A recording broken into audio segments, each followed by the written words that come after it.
Well,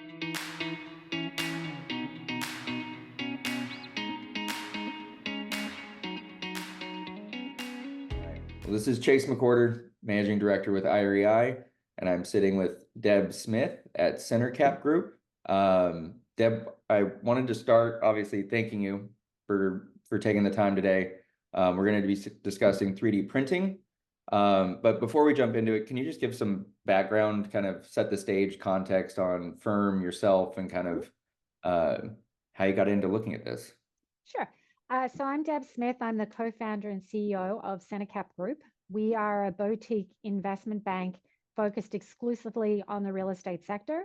Our primary business lines is capital raising, fundraisers. We buy and sell investment managers. We advise on strategic deals with owner operators and REITs.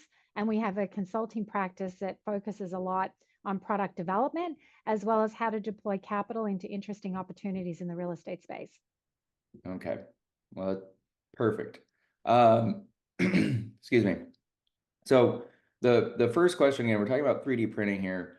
I don't want to go too far. Again, for listeners, I would say the basics of 3D printing, kind of the machines, things like that, I would look up separately. We kind of want to jump into more kind of how it applies to real estate. So maybe explain how this tech can be scaled up. Again, going from kind of those machines that you're printing things the size of Legos almost, to printing building materials. Is it the same materials? Is it the same kind of process, just obviously bigger? Maybe kind of jump into that as far as kind of some of the basics of the technology and being scaled up. Sure. So 3D printing technology, the technology itself has been around for some time. I think it's still relatively new within the real estate industry. And I think the jury's out a little bit on what the type of function that 3D printing companies are playing. Are they developers? Are they a real estate company? Or are they a supply chain company or a construction company? And from there, it's a question of, well, how do you want to approach building homes through this technology? I originally fell into it by looking at the issue of affordable housing. I have a great interest in that. We have an office in Tampa, Florida, which has struggled with hurricanes, and we see a lot of displaced families. And so the question is, how do we deal with those situations and finding places that people can afford to live in? So, and from that angle, I went into, well, is this a way of rebuilding or revamping manufactured housing? And that comes down to, should it be in a warehouse and done modular, or should it be on site? And so I think there's a lot of questions around how this industry should function and how it should evolve from there. My personal views are it should be done in a warehouse and then shipped out through modular pieces to on-site. And then when it comes to scaling, if you think about it, you're only constrained by the number of warehouses you have and the number of printers that you can use, because the technology itself it does not require a lot of labor in order to execute on the strategy of actually doing the frames itself. And again, kind of staying in the basics of, you're in this warehouse, kind of putting together these homes. Is it basically you're printing the walls? Is the machine putting them together? Are there humans that actually have to put it together? Again, I'm going back to kind of even maybe more basic than I promised not to. I'm just looking at it. It's a lot more complicated than it looks. Are these warehouses just one human with a bunch of robots, or is it kind of printing the materials and then there's people that have to put it together? So maybe speak to that a little bit. I mean, kind of what do these warehouses look like? Yeah, so the original model was, Icon has a partnership with Lennar out of Texas, and they were really a groundbreaker on taking the first step on this. And they had done it on site. But the challenge with that is you have one machine that does the layers, track at a time, building at a time, unless you put another machine there. So you're somewhat constrained by the amount of machines that you have on site there, and they're not inexpensive to build or to actually buy a machine. So in looking at that, I'd taken a different approach and said, well, what happens if you can do it in a warehouse and you can simply revamp the manufactured housing process, right? I mean, log homes, for example, are done through the same design. You design it, you put it into a computer, it gets sent to the warehouse, they build it color by numbers, you ship the pieces to the site and you assemble it. And that's how I look at this industry as the Okay. way to get the best synergies and efficiencies out of it. And when you take that approach, it is very low labor. You can Yeah. build and print and deliver a house in 24 hours from a framing perspective. And it doesn't require a lot of labor in order to do that. But obviously the challenge then comes with the specialties and the rest of the build. But that's a separate topic. So maybe kind of staying in that a little bit. So as far as again, manufactured housing, I mean, Mm-hmm. is that at least right now the only sector in real estate that this applies to? No, so you can take, I've looked at it primarily from the affordable housing perspective and starting with the manufactured housing approach because I felt it's probably the best way we can bring the cost down to a point that is comparable to stick frame product. Okay. And obviously, with that view, if you can ship the pieces to a site and they're still framed and they're made out of concrete type polymers, and so the material is it is stronger than concrete, it is lighter than concrete, and they are hurricane resistant and they can be water resistant.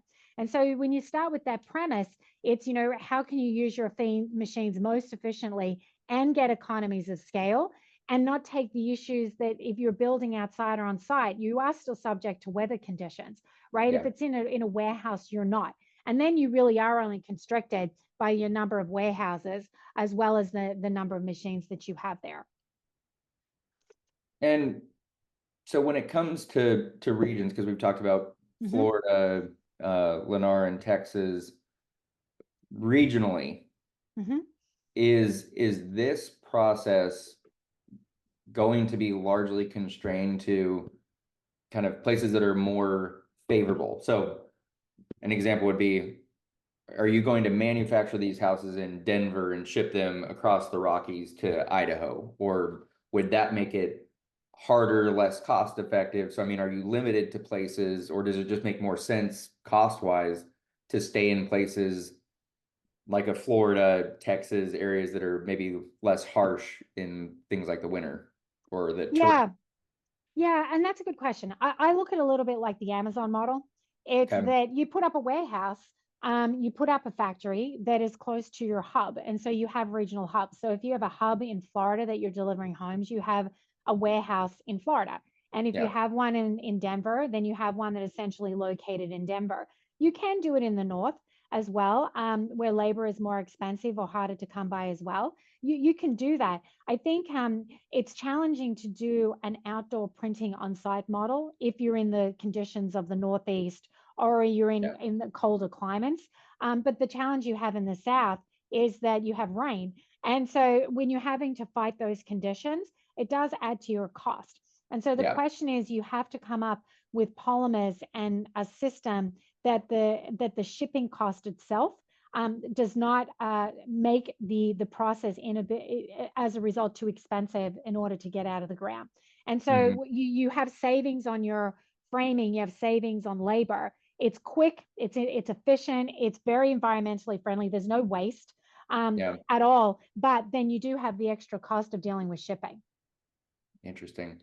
Yeah. Um, well, I guess any other kind of just last thoughts, anything we didn't cover? Again, we keep these relatively short, but just and I'm sure we might come back and even dig a little bit deeper in a follow-up video. But yeah, any kind of last maybe to finish off, maybe just kind of like what are the biggest misconceptions about kind of 3D printing? Yeah, I think, look, 3D printing, there's been a big tech approach to the space. And I think that there is this misguided perception that you have to want to live in a donut to, or some round, awkward looking building for 3D printing. That's not the case. I don't know where you live, Chase, but 3D printing can build your house the way it looks now with a printing machine in a warehouse. It can do that today. That technology is already here and the ability to deliver that product is already here.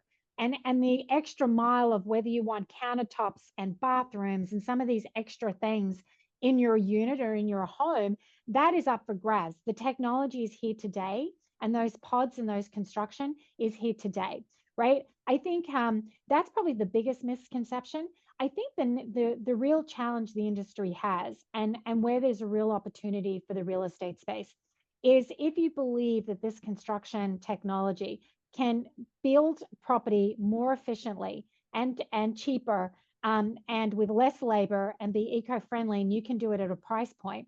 How do you integrate this technology into the industry, right? Mhm. Because this is an improvement in the supply chain.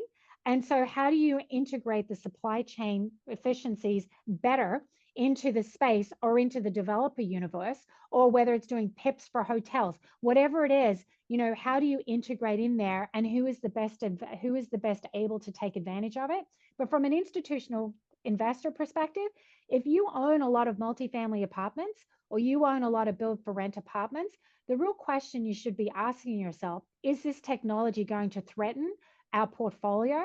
Or is there a way or a means that I should be looking to play in this technology if there has an opportunity or a way to do what I'm already doing, but it can do it better, right? Yeah. And particularly if you have BTR, if think through the turnover costs, if you're dealing with affordable housing, what the benefits this can be. It's difficult to blow down. It's typical to break with a hammer, right? Because it's designed to be resistant to breakage. And so there is some benefit to turnover costs as well. And so how all these things play together, there's some ways to go in this industry, but I feel that people that are really looking at this understand that it can threaten and it can have an ability to change the way housing is done, and as well as retail, office, any other industry. It's just that the affordable housing is a logical place right now, given the needs are so great for it. Yeah. No, absolutely. I mean, that's obviously something that dominates our all all publications we produce around all real estate sectors. Is it always goes back to housing because it's going to impact everything else, all the other real estate products. So no, I think this is something that it's not just about the technology. The reason we're wanting to even discuss this with you is that point. Kind of it it's a it fits into a much larger macro issue Mm-hmm. of housing affordability, things like that. So no, appreciate you taking the time. You're Sure, welcome. we'll probably do a follow-up at some point and dig into it a little bit deeper, but appreciate you taking the time today. And yeah, we'll see you soon. Thanks for having me on, Chase. All right. Thank you. Thank you.